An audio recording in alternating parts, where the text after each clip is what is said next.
Hello అండి. Super టేస్టీగా ఉండే కొబ్బరి పచ్చడి నా స్టైల్‌లో నేనెలా చేస్తానో చూపిస్తాను చూసేయండి. ముందుగా అయితే పెనం పెట్టుకొని ఆయిల్ వేసుకొని అందులో కందిపప్పు అయినా వేయొచ్చు, మినపప్పు, శనగపప్పు మీ ఇష్టం అనమాట.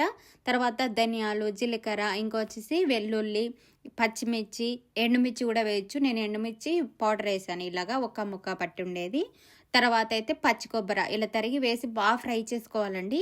ఇందులో టమాటా, చింతపండు అవి కూడా వేసుకొని ఫ్రై చేసుకోవాలి. ఇంకా నేను ఒక కట్ట కొత్తిమీర వేసాను. కొత్తిమీర ఫ్లేవర్ అంటే నాకు బాగా ఇష్టం. తర్వాత బాగా ఫ్రై చేసుకొని పూర్తిగా చల్లారాక నేనైతే మిక్సీ వేసానండి. ఇంకా రోటిలో దంచుకుంటే ఆ టేస్ట్ ఇంకా రెట్టింపు అవుతుందనమాట.